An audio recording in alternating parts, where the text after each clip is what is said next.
my parents remember it best, but I woke up from my surgery and I said, I'm going to leave Augustana. I'm going to Iowa State to play rugby because it had such a big impact just in like the 2 months that I played it, just in the high school level, even without, not necessarily the social side. I was just, very much in love with it because I was a defensive guy for football. I played linebacker, but being able to carry the ball and not have to worry about set plays, you just get to run and crash and hit people and play defense. It was something I fell in love with. Join me, Jeremy Swick, on Into the Unknown, a podcast that delves into the personal journeys, stories, and experiences of individuals across diverse professions. As a historian by trade, I firmly believe that our personal histories shape our present and offer valuable insights into our paths ahead. With that being said, let's get into it.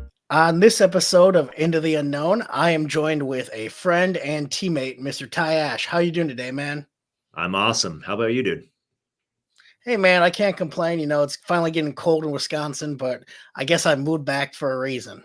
Yeah, I like we got a little bit of snow. This is the time of the year when it's cold and beautiful, as opposed to like January, February, where it's like cold and it's brown and ugly, and you're just waiting for it to all end. Exactly. Man, I always like to jump into it. And one of the things I always talk about is networking, how important it is. You really never know who you'll meet and where you'll meet them. And how do we know each other, man?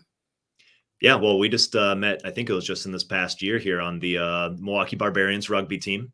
I know you've got a long history of playing rugby, not only just here in Milwaukee, but other locations as well, as do I. So we're playing on a pretty competitive Milwaukee Barbarians team right now that's doing pretty well here in the Midwest, but that's how we first met. Yeah, man, it's so great. As we talked a little bit earlier, rugby just brings people from all over, and it's just another way to continue to build your network. And it's fun doing it. I know people look at you a little crazy, those that don't play rugby, and you're like, "That's a hobby." I'm like, "Yep, it is." Yeah, it's addicting. I think everybody sees the end result, which is out there on the field. They don't necessarily get to see the behind the scenes fraternity, camaraderie, everything else that it brings, the off the field socialization, the post match socials that the players get to engage in, and some of the closest fans get to see too. So that's the hobby part of it. It's like we kind of get through the game part and getting ourselves beat up a bit to actually get to the fun part. I couldn't agree more, man. So let's get into it. Okay. I want to know that chapter 1, comic book issue number 1, origin story. Who are you? Yeah, so Ty Ash, guy that moved up to Milwaukee from the Des Moines, Iowa area, originally from Ankeny, Iowa. So grew up in pretty typical suburb town. Met some friends that played sports. Got into sports. Was kind of just your average high school kid. Got really into football. Played some football. Was pretty competitive in that. Played for a competitive school there in Iowa. Made it to the state championship 2 times. Lost, to in the semifinals, not the state championships themselves. So didn't quite make it there. But actually, after my senior year, I got the offer to go play Division II college football. So that was kind of my origin story. Was I was student athlete, very much into football. Ran track, all those different other things. But like you said, the origin story and kind of where things changed was when rugby was actually introduced to me after the football season, kind of during like the winter. Was lifting with one of my buddies who was going to go to play some college football too. So he was the guy who kept me accountable to keep going to the gym. He's like, "Hey man, you ever heard about rugby? You ever seen rugby before?" I'm like, "No, but I think I've seen it on TV." And that's kind of where that all kind of starts, where, I kind of get my first taste of rugby in senior year of high school. I love that, man. Where'd you play football at? Augustana, just for one redshirt year, fractured my hip socket. So, if I took a step back, it's like, I got into rugby, and where it all kind of starts is, I go out, I tried dribbling the ball, we tried lead blocking in rugby, which, as anybody who follows the sport, that's not a part of the rules. I had no idea what I was doing. Loved it. We played 7-on-7 rugby in Iowa high school. And in the last 2 minutes of the championship game, it was the first year that our high school got a program. We got to championship game, which was great. A bunch of athletes just having fun, not knowing what the heck we're doing. Tore my MCL and PCL in the last 2 minutes of the game. We ended up losing that game. I tore my MCL, PCL. Like I said, I had a little bit of a scholarship to go to play college football. So I'm thinking I got to go to camp in 3 months. What the heck am I going to do? get to fall camp, I fractured my hip socket. So I don't realize that for a few months. We had to get a second opinion, didn't know what's going on, go through that whole journey, and eventually end up getting surgery.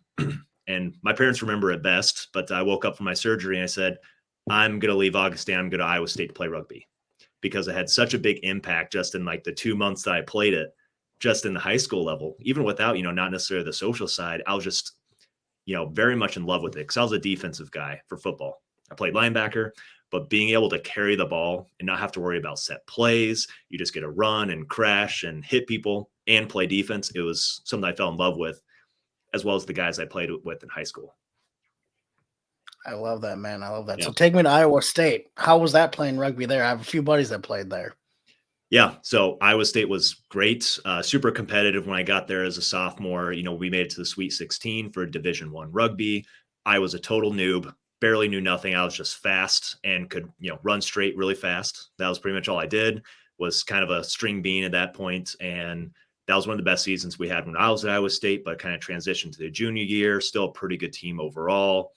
And as I got to senior year, transitioned to a captain role and everything else. And the team actually got again after I kind of left. Some of those new young players coming up have had a ton of success over the last, essentially 5 to 10 years. And the head coach out there, Ant Frine, who would be an awesome person to bring onto your show for sure, as somebody who is in love with rugby and is building a great program. He's continued to do a great job in the head coach role and has built out an entire alumni association of it, old boys, very similar to what we're doing at the Barbos, where you actually bring those old boys in to help get that club to the next level, whether that be scholarships, clubhouses, everything else. They've got a lot of big long-term visions they've got there. I love that. And I think that's so important. I Mhm. remember I was fortunate. I played at University of Wisconsin Eau Claire, and we went back for an alumni event. And some of the players were a little nervous about asking for money. And we're like, please let us give you money. Our goal Yes. is you want to sell this T-shirt? How much you pay for it? Oh, it costs us $6. We're selling it for 15. No, you're selling it for 30 now, because we'll buy it. We have handfuls of cash and we want to help see the club succeed. And I really love with what my school, Eau Claire, has been doing, is just continue to raise that bar, not only on a competition level, but also in fundraising and, efforts to keep those old boys and those alumni involved. Yeah, because if you could suck, instead of having the 20 guys on a team, if you could get 40, 50, even the guys that more want it to be there for the social side, you just want somebody to be a part of what we got to be part of in high school, college, to make it such an experience that we're still playing, for me, almost 12 years later now. Yeah, absolutely. Absolutely. Mm-hmm. So how'd you get to Milwaukee? So from Iowa State, I did an internship with Kohl's Department Stores. They've got their corporate office out in Menominee Falls, Wisconsin. So just, 40 minutes outside of downtown. So did an internship there, ended up getting an offer to come back full time that next year. So that brought me up, but it's also in the internship, I actually met my now fiance, getting married next year. She worked at Kohl's as well. So that's actually where we met. So that was another secondary draw, other than getting a nice paycheck right out of college, was being able to have full-time job, come out here, and honestly loved Milwaukee when I was here for that first summer. So really a job brought me out here, as well as the girl. I love that. I love that, man. Yeah. So, on everyone's journey, we got a chance to go east, a chance to go west. Can you give me an Yeah. example of, when you made a decision not really knowing the outcome? Well, one was going to be that point where I woke up from a hip surgery and I said, yeah, let's go play rugby, because I would still be probably in some random place doing some random job, because my life would have been dedicated to football. So that's one pivot for sure, is going to Iowa State. Coles doesn't, recruit at Augustana College in Sioux Falls, South Dakota. So I probably wouldn't even be here talking to you today if I didn't have that buddy talk to me about rugby when I was in high school. But probably the other pivot that I would have is making the decision to move on from Coles and move on to my next journey here in real estate, where honestly, 5 years ago, I made my first kind of move, buying a duplex, living in one side, renting out the other. We call it house hacking. So finding a way to lower your living expenses, but also start investing in rental properties. And I kind of got the bug, mostly just because my family actually did some real estate investing when I was growing up. They had a few duplexes. I understood that they did it and that it was good and that was helping them with their retirement, but didn't really fully understand it until I met, a buddy that I worked with at Kohl's. We were roommates. Now he's a super close friend of mine today. Bought that duplex together, started managing it. I kind of got the real estate bug, got my license, didn't really think it's something I'd do full time, but with a lot of shakeups, reorganizations, everything else that happened to a lot of retail companies during the pandemic, didn't feel like I had the exact same opportunity I once did when I was, a young, I'm going to be CEO in 10 years kind of mentality. I'm like, hey, let me go give it a shot at running my own business. I've helped a couple of my close friends, a couple of rugby guys buy their first homes. What if I actually dedicated instead of, 10 hours a week to this real estate thing, if I dedicated 60 hours a week and took a gamble on myself? That was, essentially at this point, exactly 2 years ago today.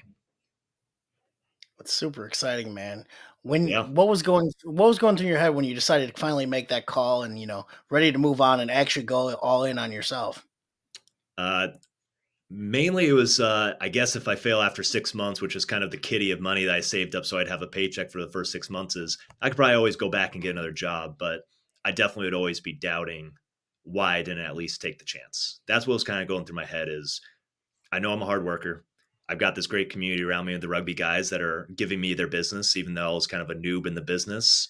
A lot of the guys that on the team that are still there today that kind of gave me the first chance to represent them, gave me some great reviews and kind of launched it off from there. So, I mean, that's what was going through is like, I know I had the backing of a community that I've been a part of now for 7 or 8 years in the Barbarians. You know what that community is like. If you come to town and you're a brand new person, you're not even from the area, they're going to hook you up with a job. They're going to hook you up with a house, with renting situation, with things to do, people to meet.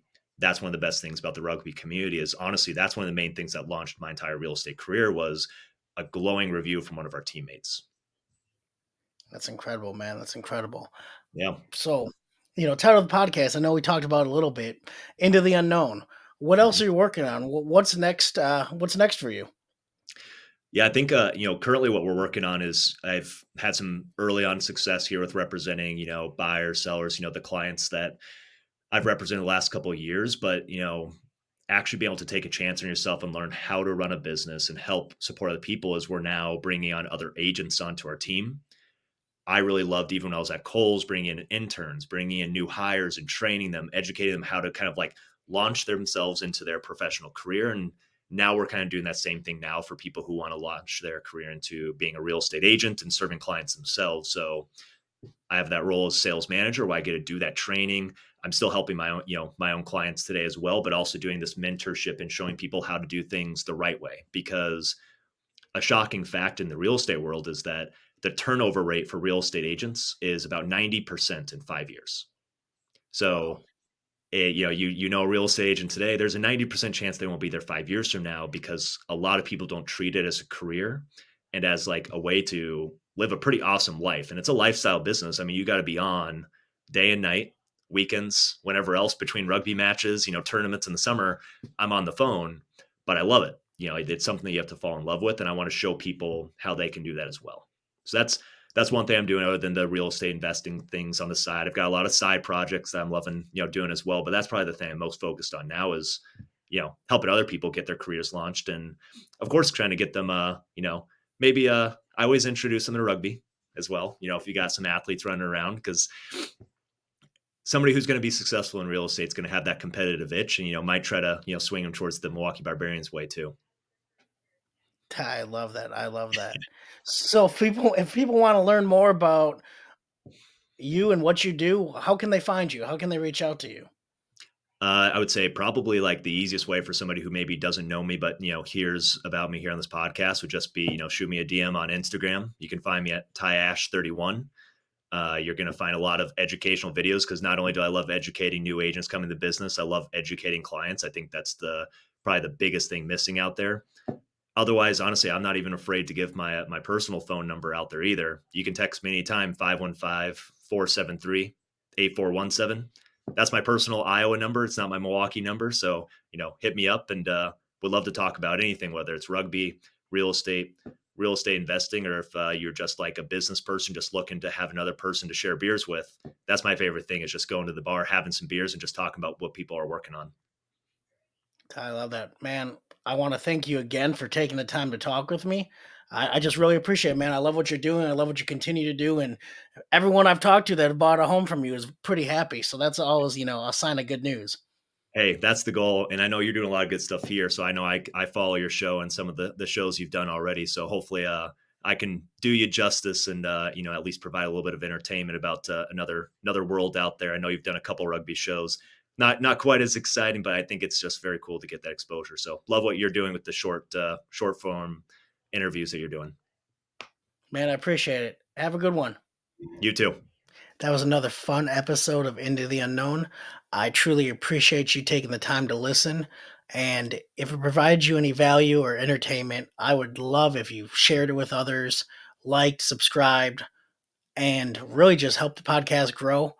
Again, tell a friend, tell a foe, just anyone who might enjoy hearing some stories of people's own journeys and what got them to where they are today. Till next time.